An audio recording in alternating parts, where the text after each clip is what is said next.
La organización como expresión mínima de los fenómenos sociales. Organización y sociedad.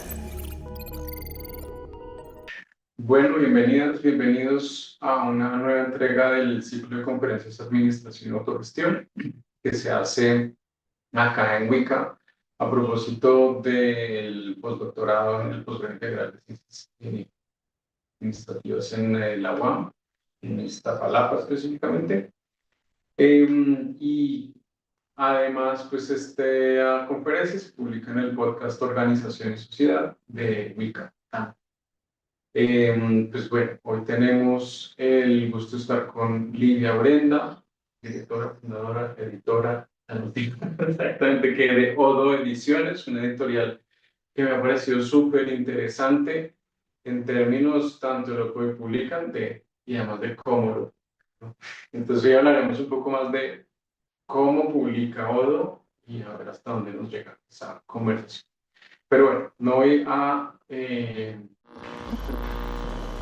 Organización y sociedad.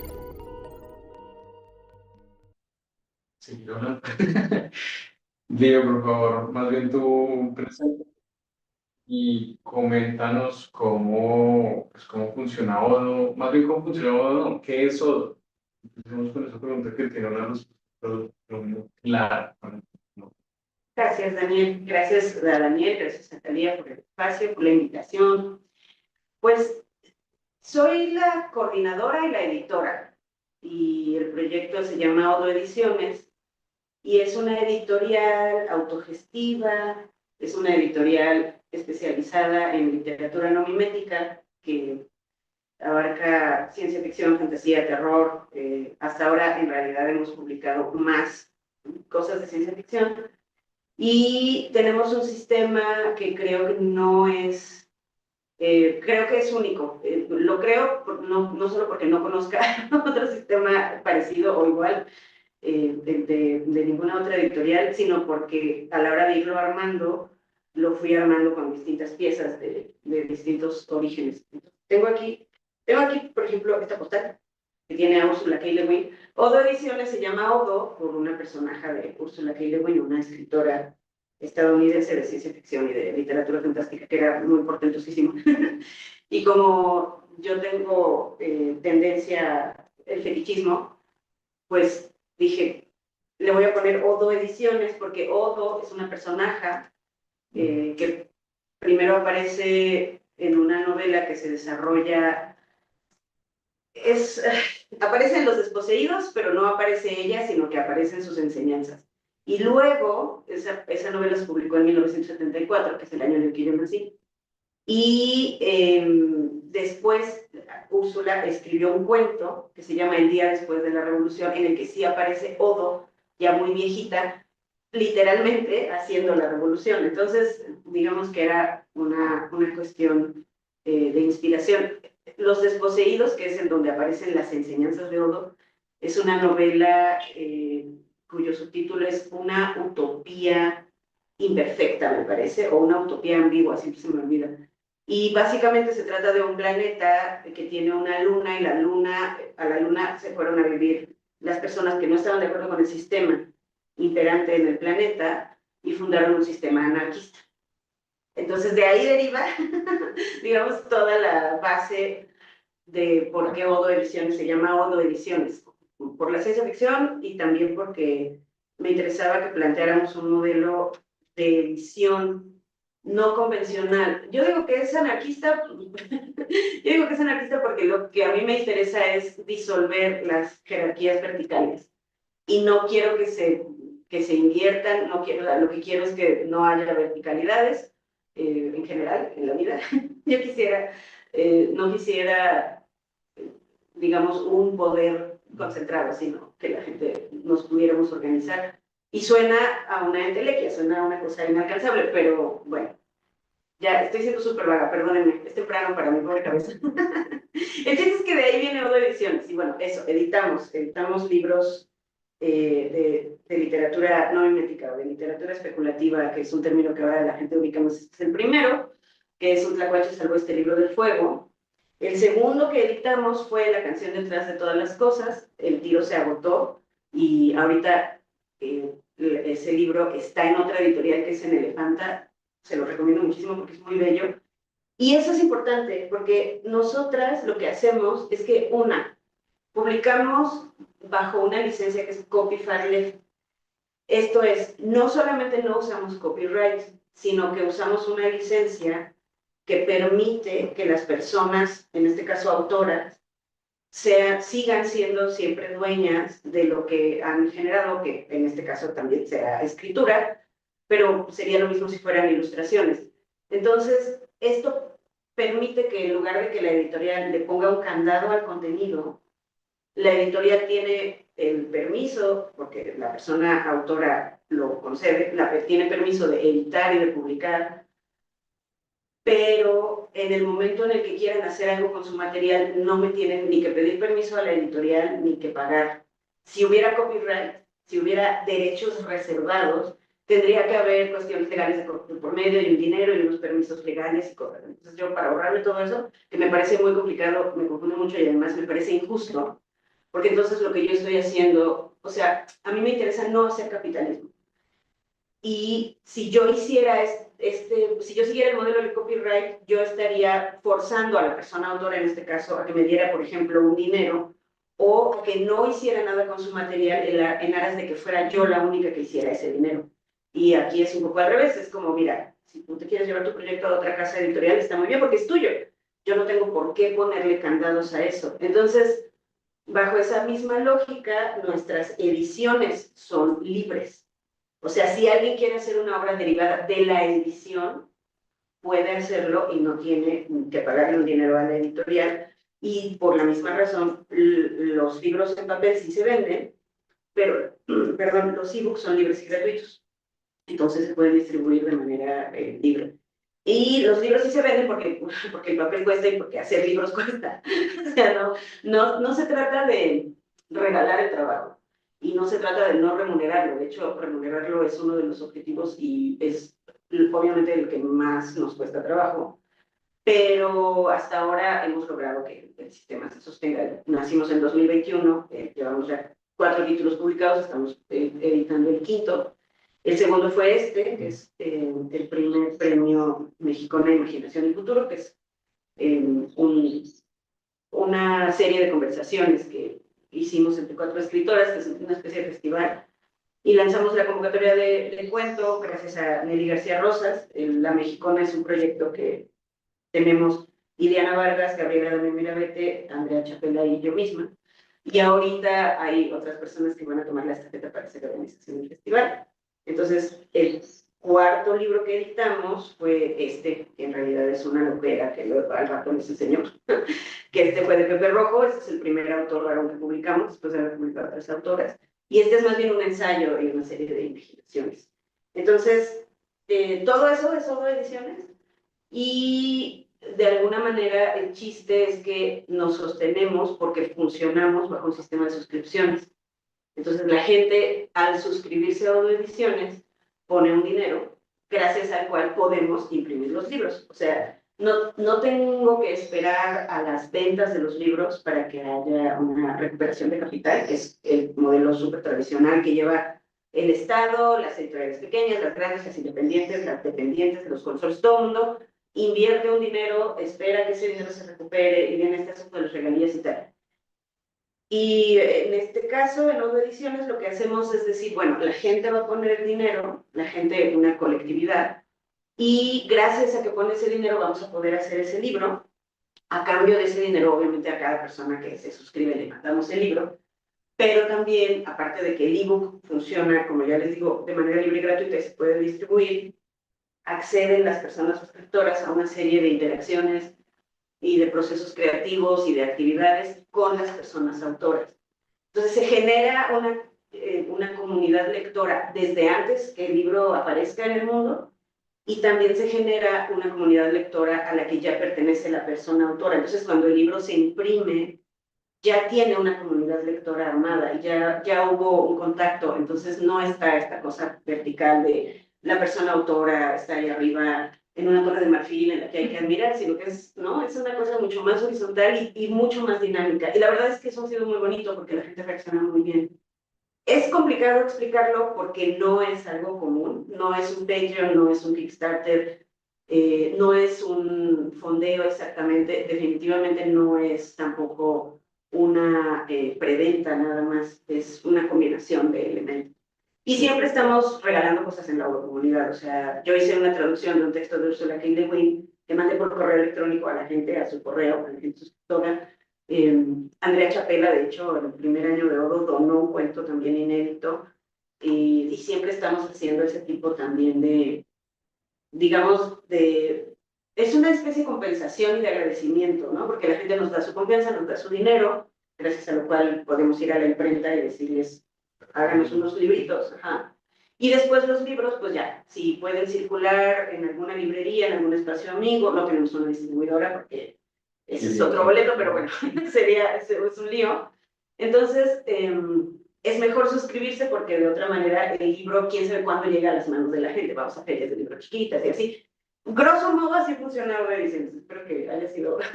Pues básicamente ya contaste y respondiste todas las preguntas. No, pero entonces yo voy a empezar a tratar de desglosar algunos elementos que me parecen súper interesantes. Lo primero, sí, muy breve, trata de decirnos la diferencia para ti entre copyleft y copyproject. Hay un elemento aquí muy interesante y es que ni siquiera pasaste por los Creative Commons, sino que te fuiste directo al copyleft. Pues, digamos, para quien no entienda exactamente qué quiere decir esto, pues están los derechos de autor con todas sus características de legislación política global, globalizada, y a partir de ahí aparecen otro tipo de búsquedas de protección, como son los Creative Commons, que básicamente bajo la misma lógica, pero sin aferrarse, digamos, como tal a una legislación nacional específica que tenga unos derechos de autor, pero esto realmente nace en el movimiento del cómic, que básicamente es no como tal regalar todo, sino pues ahí están, no voy a cobrar derechos. Si tú con esto quieres que hagamos un libro, lo hacemos. Si tú con esto quieres hacer otra cosa, lo hacemos. Pero siempre bajo esta dinámica, digamos, abierta.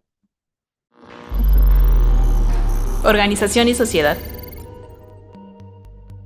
Pero a mí me causó interés que llames copyleft y no solo copyleft. Mira. Y eso también, además, cuéntanos cómo, pues, ¿por qué? ¿Por qué llegaste a eso? A ver si me acuerdo de cómo me lo explicaron a mí. Copyright, que es a la derecha, son todos los derechos reservados. Copyleft, según yo lo veo, está un poco en medio porque son algunos derechos reservados. Y el copyleft está absolutamente a la izquierda y son ningunos derechos reservados. Esto no quiere decir que alguien va a poderse apoderar del trabajo de otra persona. ¿Por qué? Porque si hay una autoría, esa autoría es irrenunciable y además es intransferible. En algún caso se da que si el libro ya tiene 300 años, ya está libre de derechos de autor y por eso se pueden hacer tantas ediciones de todas las calidades posibles de libros que se consideran clásicos, que a veces se consideran clásicos solamente porque tienen un tiempo determinado y se han seguido imprimiendo, independientemente de que todavía le hablen o no a la gente lectora del presente. En muchos casos, obviamente, sí, pero hay muchas cosas, hay muchos detalles que no vamos a entrar en eso.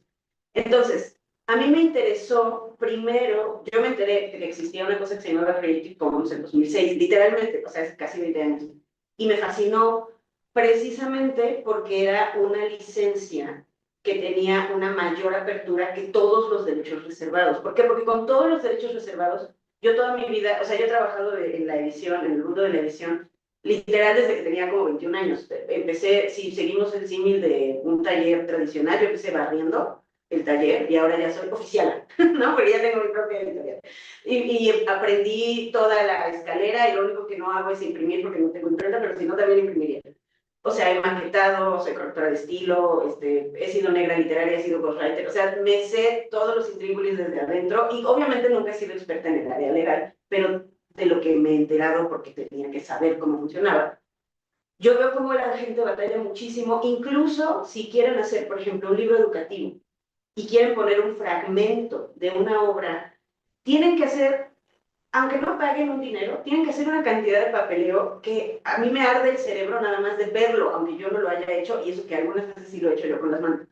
Entonces yo me quería ahorrar todo eso, pero también a mí me interesa mucho proponer una idea que no sea la de siempre. O sea, a mí cuando la gente dice que un PDF o que una edición no impresa de un libro le quita dinero a la persona autora, siento que me entierran agujas, porque no es cierto. Es una falacia. Lo que pasa es que el sistema editorial tradicional de cualquier tamaño, no estoy hablando solamente de la edición comercial, estoy hablando de toda la edición en general. En México, vamos a pensar que estamos aquí en México ahorita, tiene un sistema muy anquilosado y tiene un sistema muy cerrado y muy poco amigable. Entonces, yo lo voy a poner en términos muy reduccionistas y muy extremos y muy caricaturizados. Hay una especie de terror de que cualquier cosa que alguien haga le va a quitar dinero al creador. Yo quiero que me digan cuánta gente creadora vive de sus creaciones. O sea, yo quiero que me digan cuánta gente solo vive de escribir y no vive de dar clases, dar conferencias, estudiar doctorados, tener becas, hacer diplomacia, y estamos hablando de una élite bien chiquita. La mayoría de gente que escribe y no publica, la mayoría de gente que escribe y publica no gana dinero de eso. Entonces, yo después de 20 años, más de 20 años de hacer edición en distintas instancias comerciales, estatales, etcétera, estaba muy harta del sistema editorial tradicional, muy harta, o sea, llena de furia asesina tropical, eso es real, o sea, yo estaba así, ¡ah! Porque además yo veo también a las pobres personas autoras batallando para que les den 5 centavos cada 3 años y les digan, esto está en números rojos, tu libro no vendió suficiente, en 3 semanas no te vamos a dar regalías. Entonces yo decía, yo no quiero hacer eso, yo no quiero meterme en todos esos intríngulis y no se me da la gana. O sea, para empezar no se me da la gana y tengo derecho de que no se me dé la gana. Esa es una. La otra, conozco a un montón de banda que tienen sus discos duros, un montón de libros buenísimos. En este caso, el tema que a mí me compete es la literatura de ciencia ficción, la literatura fantástica, la literatura no mimética. Entonces, en mi cabeza rebelde, lo digo con risa porque es una palabra muy trasnochada, pero en este caso sí aplica.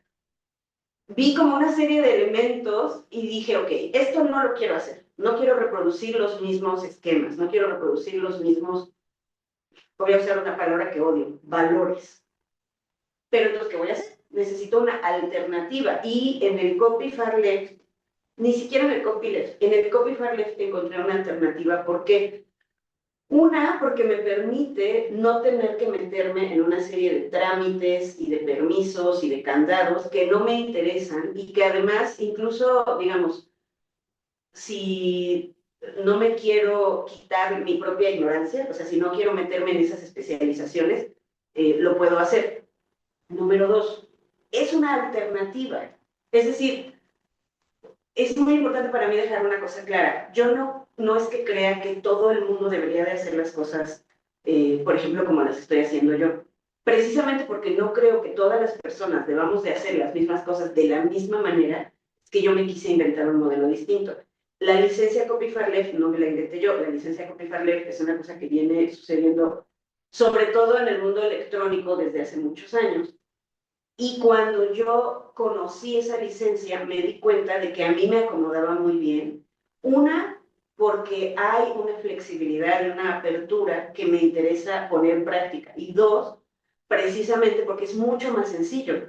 O sea, si tú quieres hacer una playera de este libro, tú la puedes hacer y no me tienes ni que pedir permiso ni que dar un dinero. Lo que te estoy pidiendo es un compromiso moral en el que vas a reconocer de dónde sacaste el material. Y ahí estoy apelando a que la gente tiene ética. Eso evidentemente no es una cosa generalizada, no todo el mundo tiene ética, pero también sé que ese terror del que hablaba hace un momento, en el que me van a quitar el dinero, me van a robar mis cosas, yo no comparto esa visión. Yo creo, porque lo he visto con mis ojos, he visto a gente ratera, obvio sí, pero yo creo que en general la gente no solamente no es ratera, sino que puede cooperar y casi siempre quiere cooperar. Entonces, en el momento en que yo le digo a alguien, cooperemos y hagamos cosas, la gente casi siempre dice sí. Y cuando a mí la gente se me acerca y me dice, cooperemos y hagamos cosas, casi siempre yo les digo sí. partiendo de ese principio, si quiero proponer una alternativa, en lugar de actuar con terror, voy a actuar con libertad. Y en lugar de actuar con candados y con puertas cerradas, voy a actuar desde la mayor apertura que me sea posible. Y ahí es en donde entra el concepto de esto no es que sea gratis. ¿Por qué? Porque la idea gratis tiene que ver con el capitalismo. La idea de gratis quiere decir que no te está costando un dinero. Mi Gmail es gratis. Sí, pero te está costando tu propia data personal, te está costando, o sea, alguien está, si algo es gratis, alguien está pagando y si no eres tú, alguien está siendo esclavizada o esclavizado. Si yo no quiero hacer capitalismo, no puedo generar un sistema en el que alguien esté siendo esclavizado o esclavizado. Por lo menos no a sabiendas. No estoy diciendo que mi sistema sea perfecto, no estoy diciendo que no sea falible, pero lo que quiero es explorar esas posibilidades. Y el Copyleft, que en el caso de Odo Ediciones en concreto, utiliza una licencia que se llama Leal y que fue redactada por personas mexicanas aquí en México y que además se puede consultar si entran a odoediciones.mx o si ven cualquiera de nuestros libros y ven la hoja de créditos, porque no es hoja legal, porque no hay un depósito legal, no hay, ¿no? Pero si ven la hoja de créditos y aquí dice, este texto está bajo licencia editorial abierta y libre, Leal A, y lo que se pide es, si se hace un trabajo derivado de esta edición es abierta, libre, gratuita, no el libro físicamente, sino el trabajo que conforma este libro, que se pagó porque la gente se suscribió, y yo lo que quiero es llegar a remunerar de una manera, digamos, justa a toda la gente. Hasta ahora ha habido una compensación económica, pero no una remuneración idéntica a la del mundo comercial, entre otras cosas, porque llegar ahí también lleva muchísimo tiempo y también porque las tarifas varían muchísimo. O sea, hay muchísimos detalles también ahí metidos. Pero el punto es que esta licencia me permite a mí decir, este material, la edición que lo conforma, es abierta. Entonces, tú quieres hacer una obra derivada, tienes que reconocer que la tomaste de aquí, pero no me tienes ni que pedir permiso, y no vamos a perder el tiempo ninguno de nosotras, ni tampoco me tienes que pagar un dinero. ¿Por qué? Porque lo que estoy haciendo es hacer una edición libre. Y los ebooks son gratuitos, en el sentido de que no te cuestan un dinero, pero se sostienen gracias a que la gente ya se suscribió o ya donó trabajo o ya donó dinero, porque nosotros también recibimos donaciones tanto en especie como en metálico. Entonces, ¿por qué Copyleft y ni siquiera Copyleft como Creative Commons? Porque, y esto se lo escuché, si no me recuerdo, al perro tuerto, que es la persona, que es una persona editora que es muy versada en cuestiones de edición electrónica, que coordinaba junto con Melissa Vallardo una iniciativa llamada Programando Libreros, que todavía seguimos haciendo los ebooks con ellos. Él decía, pues lo que pasa es que el copyright fomenta el libre mercado y el copyleft fomenta el libre mercado, el copyleft evita el libre mercado. Porque de alguna manera estamos desmontando los principios sobre los que opera esta cosa de que a fuerza hay que pagar, a fuerza hay que meter, digamos, trabas. Entonces ya los intríngulis no los entiendo tan bien, pero hasta ahí, hasta donde llego y hasta donde lo puedo explicar, esa es la razón por la que me fui con el copyleft. Que no se trata de hacer o no las cosas gratis. Las cosas nunca son gratis, nada es nada, absolutamente nada, ni siquiera el aire que respiramos, que en esta ciudad, pobrecito, ya está todo puerco, nada es gratis. Pero no se trata tampoco de que todo te cueste dinero y tampoco se trata de que tengas que pagar un precio. Se trata de que puede haber un intercambio. Y yo a lo que estoy apelando es hacer un intercambio en lugar de hacer capitalismo. Sí, claro, sí, ¿tiene sentido? Sí, para mí tiene todo el sentido. A ver, yo entiendo que esto necesita quizás explicaciones más completas, teóricas, pero ese no es un... Entonces, quienes quieran explorarlo, pues, tienen todas las herramientas. Más bien me parece muy interesante, porque si bien en teoría yo manejo los derechos de autor bastante bien y que podría dar una clase de esto, yo honestamente no había visto como tal alguien que se atreviera a hacer todo un proyecto raro. Y eso me parece muy interesante y creo que la explicación funciona muy bien en el sentido de la estructura bajo la cual está sustentada o montada Odo Ediciones para que precisamente funcione no desde el copyright, sino de otras formas. Esas lógicas, desde, digamos, como las estuvimos hablando antes, para poder llegar hasta acá, a mí me generaron también mucho interés, porque, bueno, primero se parecen mucho a los modelos autogestivos promuevo, están en mi libro y demás, que digamos en la misma lógica, en algún momento lo hablamos así, pues ahí está el modelo, si usted lo va a usar, pues úselo, porque no voy a decirle a todos los que usaron mi modelo. Ah, todos usamos mi modelo, no, ahí está. Claro. Yo lo publiqué es para asegurar que pues digas que usaste de referencia y ya, no es más, justamente lo mismo. Pero dentro de estos modelos autogestivos que yo propongo, si hay un tema de circularidad de liderazgos, es como hacia donde trata de llegar de alguna forma, que es quizás lo que estamos trabajando en la nueva investigación, y a donde quisiéramos tratar de finalmente lograr explicarlo un poco más. Y entre eso también, digamos, parte de iniciales. Lo que a mí me parece muy interesante en esa conversación es que yo siento que hay una relación independiente entre todas las personas que colaboran. ¿No? ¿Qué quiere decir eso? Y quiere decir que casi que cada libro es un proyecto en sí mismo y que ese proyecto tiene unas personas asociadas al mismo, un autor, una autora, una editora, una coordinación editorial, bueno, etcétera, como digamos así en cualquier esquema tradicional, pero como que vive por sí mismo, sin necesidad casi que exista, de que exista Odo. Odo es la plataforma que les permite que existan, y en ese sentido hay una relación ahí diferente entre las personas, ¿no? Organización y sociedad. A mí lo que me interesa entender quizás de Odo es pues, cómo funcionan las relaciones entre las personas que trabajan, entre autoras, editoras, etcétera.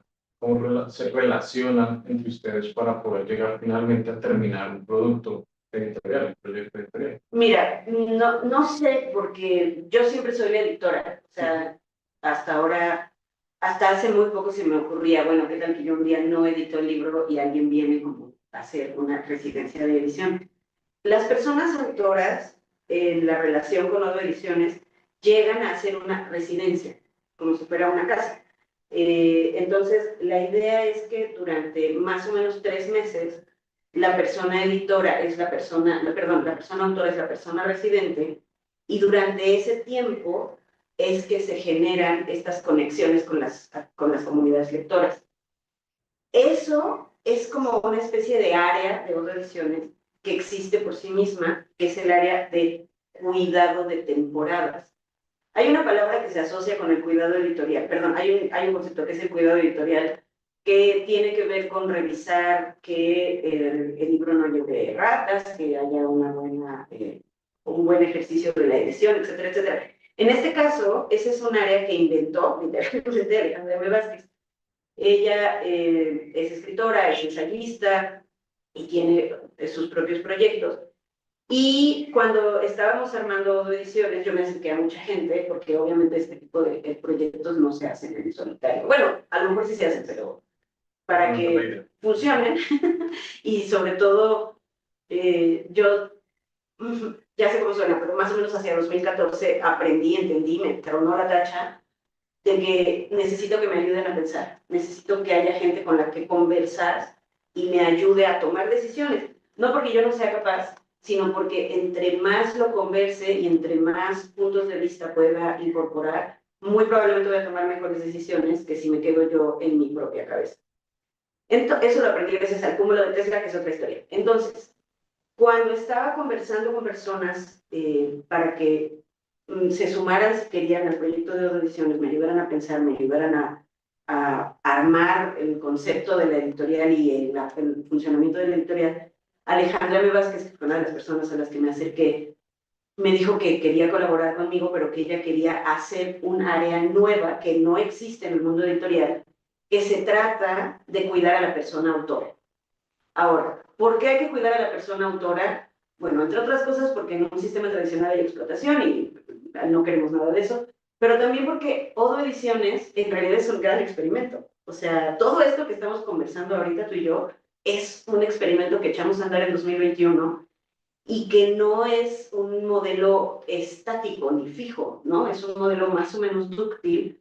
Yo, más allá de que tenga dudas sobre mí misma o síndrome de impostora o no, como que de repente sí digo, no sé si esta es la mejor decisión, no sé si mejor hay que cambiar algo, no sé si mejor hay que adaptar alguna cosa, que no me parece mal, porque si yo creyera que tengo la razón y solo quisiera hacer las cosas de una forma, pues siempre sucede, entre algo más rígido es más fácil que se quiebre, ¿no? Entonces, la ductilidad también permite que quizá, si hay una adaptabilidad, si hay una ductilidad, muy probablemente las cosas tienen una vida más extensa.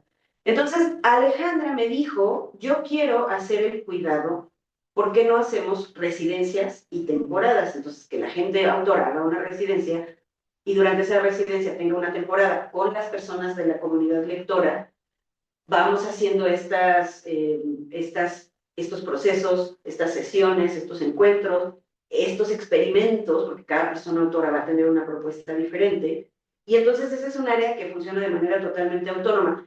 Hay, obviamente, encuentros y concatenaciones, porque estamos hablando de la persona autora cuyo libro estamos editando, y parte del objetivo es que se recabe el dinero para que el libro se pueda ir a la imprenta y se le pueda pagar a la persona que maqueta, a la persona que hace corrección de estilo, en algún momento ojalá se le pueda pagar a la editora, no sé yo, porque mi fuerza de trabajo es mi inversión. O sea, yo no tenía una inversión en metálico, yo no tenía una inversión en capital, pero sí tengo una fuerza de trabajo y una experiencia laboral, y esa es mi inversión, que en realidad es bastante importante, porque de otra manera, pues, ¿cómo le hacemos? ¿O cómo le hacemos para pagarle a alguien que haga esto? Entonces, nació el área de cuidado de residencias y de temporadas. Ahorita Alejandra cumplió un ciclo, ya no está con Odo, ella terminó su último cuidado de temporadas fue con Marta Riva Palacio, que acaba de terminar hace un par de meses su residencia en Odo Ediciones y estamos editando su libro. Y esa es un área, digamos, completamente independiente. Ahora, el libro, la editora he sido yo hasta ahora, y en ese sentido, el libro es un proyecto porque tiene como un ciclo que se cierra. Primero, cuando se cierra la temporada y la residencia con la persona autora. Y segundo, cuando se termina la edición y se va a la imprenta, digamos que se convierte en un material más o menos usual. O sea, los libros se mandan por correo a las personas a sus casas, o los entregamos de mano si es posible, etcétera, y luego ya circulan de una manera como un poco más tradicional. Entonces es una combinación. Por un lado, cada libro es un proyecto, pero no es un proyecto que pudiera existir fuera de Odo. O sea, bueno, sí, pudiera existir fuera de Odo si alguien más lo editara, pero la cosa es que en Odo, creo que lo que me aparece en la cabeza son como una serie de, no sé si es exactamente un diagrama de Venn, pero sí como muchas líneas que se entrelazan, muchos círculos que se van entrelazando. Y más bien creo que somos interdependientes. O sea, si yo quisiera hacer un libro sin hacer una residencia y sin hacer una temporada, tendría que idear cómo financiarlo con un modelo semejante, pero que no tuviera una persona autora detrás, que ya me estoy enfrentando a ese problema, porque, por ejemplo, junto con ALCIF de Chile, que es la Asociación de Literatura de Ciencia Ficción y Fantasía de Chile, me parece que esos son los significados de las siglas, hicieron el segundo tomo de una antología que se llama Latinoamérica Editada, no disponible en su región, que el primer tomo es de Sudamérica y el segundo tomo es Latinoamérica Editada, aún no disponible en su región, que es el Caribe, Centroamérica y México, porque México no, o sea, como México geográficamente es el norte, o sea, es el Norteamérica, pero obviamente si le preguntas a Norteamérica gringa, o bueno, angloparlantes se ríen, pero si le preguntas a Sudamérica, México no es Centroamérica, no es Sudamérica, México es Norteamérica. Entonces ahí como hay una cosa rara, hasta que los chilenos dijeron, bueno, no, sí vamos a invitar a México. Entonces, invitaron a México vía Odo Ediciones, y la consigna para todos los países fue, necesitamos que sea una autora y un autor, y que la persona editora a la que invitamos haga un texto sobre un aspecto de la ciencia ficción de su país. Entonces, a mí me encargaron esa misión, invité a Daniela L. Guzmán, que es la primera autora de Odo, porque es una autora joven que tiene una propuesta muy interesante de ciencia ficción y que tiene una voz muy original en la ciencia ficción de este país. y a Yuri Herrera, porque Yuri Herrera es un autor que se le asocia más con el mainstream, pero es un autor que tiene una obra de literatura especulativa súper interesante y que además es este autor que la crítica como que pondera mucho, es un escritor muy portentoso, es realmente muy excelente, pero casi todos sus libros se han publicado, por ejemplo, en España. Entonces es una combinación ahí rara. Una vez más me estoy perdiendo en los meandros. El punto es que a la hora de colaborar con Chile, hicimos esta colaboración y yo ya tengo el libro de este segundo tomo y ahora cada país va a hacer su propia impresión. La edición ya se hizo, pero cada país va a hacer su propio libro. Y ahora yo tengo que arreglármelas de cómo hacerle nodo para montar un modelo que sea propio de este libro y que combine, porque no vamos a poder tener una temporada y residencia con Dani y con Yuri de la misma manera que con el resto de las personas autoras hemos tenido, pero algo nos tenemos que inventar para hacer nuestra propia versión de Latinoamérica adaptada aún no disponible en su región y que esté disponible aquí en México. A lo mejor hacemos una coedición. Entonces, esa es la cosa, ¿no? Tener esa adaptabilidad y esa ductilidad. Entonces, sí, cada libro es un proyecto, pero no son exactamente independientes, no necesariamente podrían existir por sí mismos, porque de alguna manera, si Odo es una casa, estas son pues parte de esa casa y también como de toda la dinámica que tenemos. Sí, a ver, voy a tratar de aclararlo, para mí está claro, pero voy a tratar de aclararlo en aras de quienes nos escuchan y tratar de adelantar un poquito algo que yo tengo escrito en muchos lugares, que es como un gran ejemplo para... En efecto, le estás dando la palabra que es para mí, y es la interdependencia, donde hay muchas relaciones en red ocurriendo siempre al mismo tiempo, lo que implica un rompimiento de la cadena de valor tradicional, como tal cual le digo yo a la mayoría de mis estudiantes. No es que empecemos en la idea y el gran ideólogo allá, como tú dices, en el pedestal que tenemos que alabar porque tiene ideas geniales, y que de ahí en adelante surge una cadenita que lleva este contenido a la audiencia, sino que en realidad hay muchas relaciones ocurriendo. Por ejemplo, ya viendo un poquito las actividades dentro de Odo, pues uno se empieza a dar cuenta que el texto que está escribiendo el autor está siendo alimentado por las actividades que está haciendo, entonces ya empieza a haber un pensamiento diferente, ¿no? Interdependiente, me gustó justo esa palabra.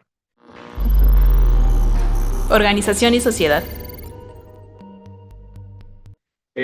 Que justo en lo que yo escribo, por ejemplo, basado en una autora que se llama Mary Jo Hatch, es improvisar, la improvisación, ¿no? Entonces es como un esquema o es una estructura organizacional, una estructura gestiva que permite improvisar, moverse de una forma más fluida, de manera que esas independencias en algunos espacios, que dependen obviamente de las relaciones en red, pues permiten modificar, cambiar, moverse de una manera mucho más fluida, como lo que está pasando con Chile, ¿no? Finalmente es, ok, está el proyecto, no es nuestro modelo de negocio, pero vamos a ajustarlo acá para que todos podamos funcionar, ¿no? No tengo un modelo de negocio, tengo un modelo económico. Esto Exacto. no es un modelo de negocio, no me interesa hacer negocio. Si no quiero capitalismo, no voy a hacer negocio. Eso es súper... No, no es solo que no se llame así, es que no puede ser un negocio. O sea, no puede buscarse la ganancia a ultranza. Eso no quiere decir que no se recuperen costos o que no se vendan los libros. Me cuesta mucho trabajo articularlo desde lo que sí es, porque sé cómo funciona, pero no necesariamente tengo la teoría. Pero mira, otro aspecto de la adaptabilidad. Alejandra cierra el ciclo y ya no es la creadora de temporadas ahorita, ya no está colaborando con Odo Ediciones, pero su trabajo va a quedar siempre ahí. Y ahorita quien está colaborando desde el área de cuidado de temporadas y de residencias es Andrea Chapela, que es una escritora que genuinamente ahorita, o sea, es una escritora súper buena. Su libro es una novela especulativa, acaba de salir en Penguin Random House, que es Todos los fines del mundo. Y Andrea Chapela decide, o sea, ella es suscriptora, es amiga, formamos parte de La Mexicona, y ella decide empezar a colaborar con Odo en esta temporada en concreto con Rafael Tiburcio García, que es el autor, que ahorita es el autor residente, y entonces el sistema permite que sucedan también ese tipo de cosas. Para la siguiente temporada vamos a lanzar una convocatoria o vamos a conversar para ver quién se encarga de la tercera temporada, que va a ser con Miguel Thornton. Entonces, cuando llega Andrea, por ejemplo, ella tiene sus propias dinámicas y sus propias ideas, y a mí me da mucha emoción, porque a mí, por ejemplo, me da gusto que no las cosas no sean siempre idénticas, que no estén solo supeditadas a una persona o un modelo. Entonces, combinan ese tipo de ductilidades con el tipo de cosas más estáticas, como que yo siempre soy la editora, y yo, por ejemplo, soy la que decide el catálogo, y simultáneamente no, porque como estamos en alianza con la Mexicona, hay un premio, y en ese premio el primer año hubo 3 personas del jurado que no, yo no intervine. En este segundo año yo intervine, pero fui una de las 3 personas del jurado. Entonces, sí creo que es importante hacer ese énfasis, ¿no? Sí hay una interdependencia y una conversación constante, y también es importante para mí aclarar que no tengo un modelo de negocio, porque si yo tuviera un modelo de negocio, tendría que perseguir, buscar una ganancia. Lo que yo estoy persiguiendo en primera instancia es que el modelo viva, que se sostenga, que se puedan hacer los libros, que esos libros remuneren a las personas que trabajen para el libro, empezando por las personas autoras. Hay gente que me ha dicho, sí, dame un dinero en metálico, hacemos un trato con las personas autoras, en las que como no hay un adelanto a cuenta de regalías, porque no hay copyright y no de regalías, lo que yo les digo ahorita ya es, te voy a dar el 30% de cada libro que se vende. Es un porcentaje altísimo. Ninguna editorial te da 30%, nadie, nunca. ¿Por qué? Porque el porcentaje del libro cuando se vende casi siempre se va al punto de venta y a la distribuidora. Y obviamente como hay una inversión, la editorial lo tiene que recuperar. Como nuestro modelo desde el inicio no tiene ese mismo punto de partida, digamos, las finanzas se pueden manejar de otra manera y se puede compensar a la persona autora de otra manera. Entonces hay gente que me dice, está muy bien el 30% de las ventas, hay gente que me dice, no te preocupes, dame el 20% o el 25% del tiraje, yo me encargo, soy una persona autora autogestiva, me interesa estar en contacto con mis comunidades lectoras, estoy lejos de la Ciudad de México, yo me hago cargo de mis libros y ya Odo Ediciones se hace cargo del resto del tiro, y ese dinero que se regresa se queda en Odo para que el sistema viva. Por ejemplo, y es muy diferente a otra autora que me dice, dame la compensación por el manuscrito y tú encárgate de todo, yo no voy a vender libros, yo no tengo esas dinámicas, Odo Ediciones se hace responsable de todo. Entonces, las dos cosas pueden convivir y no son idénticas, pero tampoco están separadas, digamos, como del centro de lo que es Odo Ediciones. Y creo, a lo mejor estoy equivocada, pero creo que no son modelos de negocio. No, está muy bien. Una declaración muy pertinente. No me voy a meter en los conceptos porque sí. es mucho teórico, no es un punto. Pero la aclaración es muy importante y valor, ¿no? No es una generación de eficiencia financiera, sino es una sustentabilidad en términos. Pues, Organización y sociedad. bueno, para cerrar, para que no se nos extendamos, el capítulo de hoy, hay un tema digital que está aportando mucho a tu modelo de trabajo, ¿no? Lo dijiste desde el comienzo. Copyfarlab nace en la distribución electrónica o digital. Ahí es donde nace el copyleft. Y luego, obviamente, el Copyfarlab. Y en tu caso, además, la digitalización, y por lo que yo he podido ver de Odo hasta el momento, es la que permite generar esa comunidad.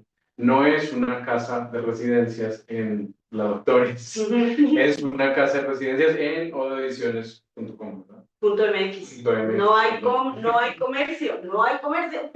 Perdón, odoediciones.mx. Y entonces, pues ahí es donde ocurre todo. Si no estoy mal, Andrea ni siquiera está en México. Ahorita no, en México, ahorita Andrea está en España.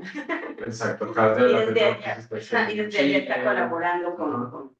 Estás hablando de autores que pues, no están en México, es decir, Sí, no. estás hablando de una comunicación un poco más pues, digital. Totalmente. Pues que le está aportando esto a tu estructura como tal y pues bueno, sí, porque te está aportando. Mira, hay dos cosas. Número uno, nacimos en 2021, después de más o menos un año de trabajo, planeación, ideación, terror, mucho arrojo. Nacimos en 2021, este era el corazón de la pandemia. O sea, contraintuitivamente nacimos en uno de los momentos como más arduos, más duros de la pandemia. Y creo que ese era un momento en el que a todas las personas nos estaba como quedando claro de manera práctica el alcance que podían tener muchas de las cosas si se hacían vía remota. O sea, antes de 2021 este tipo de entrevistas probablemente hubieran sido menos comunes. Cuando yo hablé con las personas colaboradoras, inicialmente me acerqué a gente que era gente con la que o ya había colaborado previamente o era gente amiga abiertamente. Entonces, por ejemplo, Richard Sela, que es un artista gráfico, que es nuestro director de arte, yo lo había conocido por ahí del 2013 o 2014, yo trabajando en una editorial de literatura infantil y juvenil, y él siendo ilustrador, y nos hicimos buenos cuates, y lo invité, le dije, oye, ¿quieres colaborar? Mira, estoy haciendo esta locura, podemos trabajar en conjunto, y dijo que sí, y ahora él, por ejemplo, hizo el diseño del logotipo de oro, él hizo también con sus manitas el retrato de Úrsula, que luego he basado en una foto de ella. Cuando hablé con Ale también vive en la Ciudad de México, Richard vive en la Ciudad de México, pero la primera autora que editamos, que fue Daniela L. Guzmán, ella es de Guadalajara y en ese momento vivía en Pachuca. Y yo hablé con ella, literal, como, me encanta usar esa palabra porque me recuerda a las traducciones setenteras de ciencia ficción de Minotauro, por una videollamada. O sea, yo le mandé un DM de Twitter y le dije, oye, quiero platicar contigo porque yo ya le había editado un cuento, me invitaron a hacer la editora de un número mexicano de una revista gringa de ciencia ficción, y ella fue por convocatoria abierta, la gente mandaba sus textos y había que seleccionarlos, yo era la que seleccionaba, pero yo era la editora, y su texto, que es Prometeo con carita feliz, que es el primer cuento de este libro, fue de los primeros que leí durante esa convocatoria y me caí de la silla. O sea, yo dije, esto es lo que yo necesito en mi vida en materia de ciencia ficción. Y sin que nos conociéramos en persona, solamente habíamos intercambiado correos electrónicos de edición de su cuento de esta revista gringa, le mandé un DM y le dije, quiero platicar contigo, quiero publicarte tu libro, pero necesito explicarte.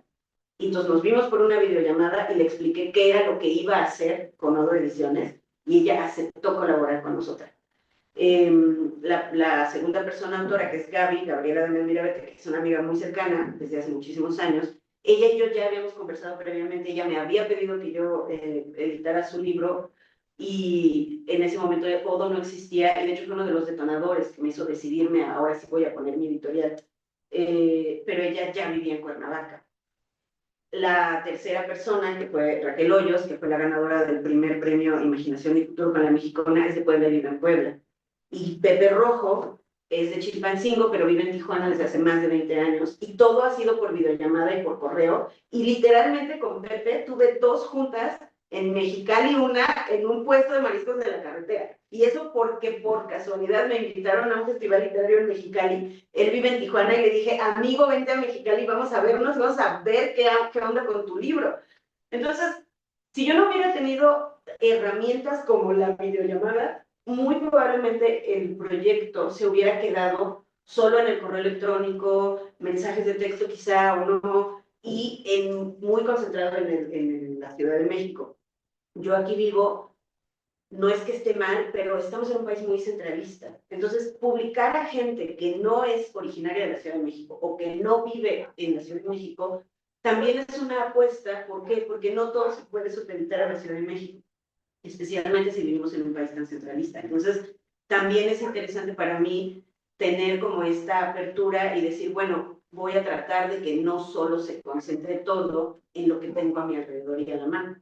Rafael Tiburcio, que es el autor residente de ahorita, él es me parece que de Tamaulipas, pero no estarme equivocando, en el barrio, pero ahorita él vive en Hidalgo.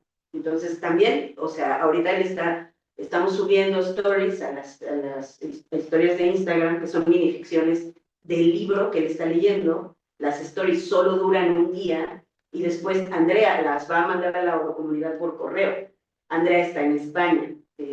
Axel Lima, que es una persona que tiene un proyecto que se llama Ciencia Ficción México, que es una especie como es una publicación y también es un calendario en el que anuncia todos los eventos que tienen que ver con la ciencia ficción y con los géneros alternativos o no miméticos. Él tiene una empresa que provee servicios digitales y él nos está echando la mano con un precio muy de gente amiga en el hospedaje y en la cuestión de la programación de las bases de datos. O sea, hay mucha gente colaborando con Odoo, mucha gente está colaborando con Odoo por una compensación muy pequeña o sin compensación, porque también gracias a eso se sostiene y Axel está en Puebla. Entonces, digamos, esta cuestión de lo digital es una cuestión muy amplia y programando libreros, ahorita ya no sé dónde vive el perro tuerto, pero se había cambiado de lugar y creo que ni siquiera estaba en México, y Melissa está en Colima y ella es la que hace los ebooks, ¿no? Entonces, sí, gracias a que puedo tener videollamadas con la gente, gracias a que es algo muy común y que se volvió muy común en los últimos 5 años de nuestras vidas, es que Odoo puede tener también esos apoyos. Y es que yo puedo tener juntas de trabajo y también puedo cotorrear y también me puedo mandar un WhatsApp en friega y decir, oigan, nos equivocamos, hay que bajar esto, no estamos publicando esto otro, esto estaba mal, era al revés, aunque no estemos ni siquiera cerca físicamente. De hecho, creo que hasta puede que sea más fácil que si estuviéramos todas las personas en una oficina en el mismo espacio. Pues, Livia, yo por mi parte creo que esto está muy claro. A mí tu modelo me parece un gran ejemplo para entender cómo funcionan las relaciones autogestivas en una organización cultural, artística, pues, es lo que a mí me interesa y que creo que de pronto podría expandir un poco, bueno, no sé, pero me parece un excelente ejemplo. Y este nivel de digitalización, cómo le está aportando que funcione y demás, me parece un gran trabajo. Entonces, bueno, antes de que yo cierre, Que dije que lo iba a este- desdoblar y no lo desdoblé, entonces aunque sea el mapa se los enseño. Es un mapa con intervenciones reales, ficticias, culturas presentes y pasadas, literalmente, y atrás viene una línea del tiempo que también tiene distintos momentos en la temporalidad. Y todo este trabajo lo hizo Yocheved Islas, que es una artista gráfica fenomenal y que también aceptó colaborar para Odoo Ediciones y hacer la ideación gráfica de todo este material que se llama Desde aquí se ve el futuro, que está a punto de llegar a las casas de la gente y bueno, ya empezó a circular en algunos espacios. Y que está muy bueno, de verdad. Sí, pero Recomendado. los libros están muy buenos. Recomendado lo que hace. Suscríbanse a Odoo Ediciones para que Odoo Ediciones exista y para que tengan acceso a este modelo extraño que llevo 1 hora tratando de explicar cómo es y que en realidad lo van a conocer una vez que estén adentro y que colaboren y que conversen y que podamos, sí, intercambiar tanto procesos creativos como eso, o sea, compensar la confianza y el dinero que nos dan para que sigamos haciendo nuestros libros. Pues Livia, muchísimas gracias. Gracias a Odoo, a tu comunidad. Pues nada, esto fue otro capítulo de Organización y Sociedad dentro de las conferencias Administración y Autogestión. Muchas gracias. Gracias a ustedes, gracias por el espacio. La organización como expresión mínima de los fenómenos sociales. Organización y sociedad. La organización como expresión mínima de los fenómenos sociales.